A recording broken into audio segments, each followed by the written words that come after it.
Peran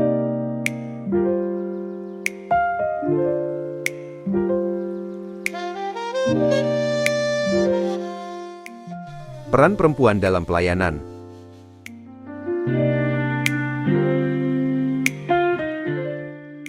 Seusai kuliah, jam di ponsel menunjukkan angka pukul 4.30 sore. Seperti biasa, mereka tidak langsung pulang, tapi berkumpul bareng di kantin kampus. Suasana kantin kampus sudah mulai sepi. Tommy, Martha, Shandy, Simon, dan Titus duduk mengelilingi sebuah meja, ditemani Ruth yang masih mengaduk-aduk es tehnya. Sebuah kalender di dinding menunjukkan tanggal 19 September tahun 2025. Tommy lalu menyandarkan punggungnya ke kursi. "Nah, kita sudah kumpul. Mar, kita langsung aja ya." Martha dengan penuh semangat menjawab. "Iya Ruth. Gue, Tommy, Shandy, Titus dan Simon udah ngobrol. Dan kita semua setuju. Kami mau usulin kamu buat maju jadi ketua senat mahasiswa pada pemilihan nanti." Ruth yang tadinya melamun, langsung tersentak kaget. "Gue? Kalian serius?" Ruth tersenyum ragu. "Yang bener aja deh, kalian kan tahu, yang jadi ketua senat dari dulu selalu cowok." Simon spontan berdiri. "Justru itu Ruth, kita mau ubah pandangan itu. Lagi pula, ini bukan soal gender, tapi soal kompetensi, kepemimpinan gitu loh." Sandy mengambil permen di depannya. "Setuju banget, kamu punya semua yang dibutuhkan. Wawasanmu soal teknologi dan ekonomi itu luas, ilmu sosial dan komunikasimu juga oke. Kami semua lihat itu Ruth." Ruth menghela napas. Keraguan masih tampak di wajahnya.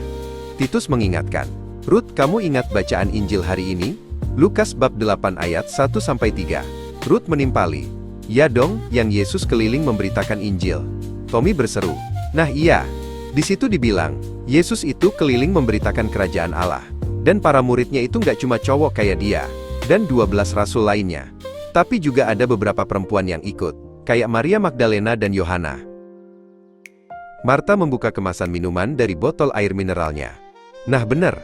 Dan mereka itu bukan cuma ikut loh, tapi mereka juga melayani rombongan itu dengan kekayaan mereka. Itu artinya, peran perempuan itu penting banget dalam pelayanan Yesus. Bukan cuma sebagai pengikut, tapi juga sebagai pendukung dan mitra yang vital." Mendengar penjelasan itu, Ruth terdiam sejenak. Ia melihat wajah teman-temannya satu persatu, penuh keyakinan dan dukungan. Shandy membagikan permen ke Ruth sambil menjelaskan, "Tuh kan, kalau di zaman Yesus saja peran perempuan itu sudah begitu penting, kenapa di zaman kita ini kita harus ragu? Kami semua percaya kamu bisa Ruth." Simon menimpali, "Kamu bukan cuma calon, tapi kamu adalah pemimpin yang kami butuhkan." Ruth tersenyum tipis. Keraguan di wajahnya perlahan menghilang, digantikan oleh tekad. Ruth berdiri dengan penuh wibawa. "Kalau kalian semua memang yakin, aku akan coba. Tapi ini bukan buat aku sendiri. Ini buat kita semua, dan masa depan pendidikan di kampus kita. Dan yang pasti, aku butuh kalian di sampingku." Suasana langsung pecah dengan sorakan kegembiraan. Shandy spontan berdiri, "Yes!" Lalu melanjutkan, "Itu baru Ruth yang kita kenal. Kalau gitu, kita langsung bentuk tim pemenangan."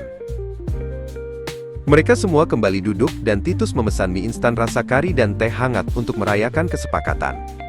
Tommy lalu berseru, "Siapa nih yang jadi ketuanya?" Serentak semua menunjuk ke arah Shandy.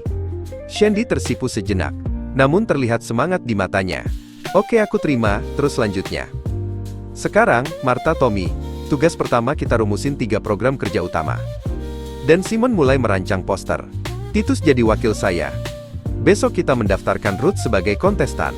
Ayo tancap gas." Martha dan Tommy, "Siap ketua, gaspol."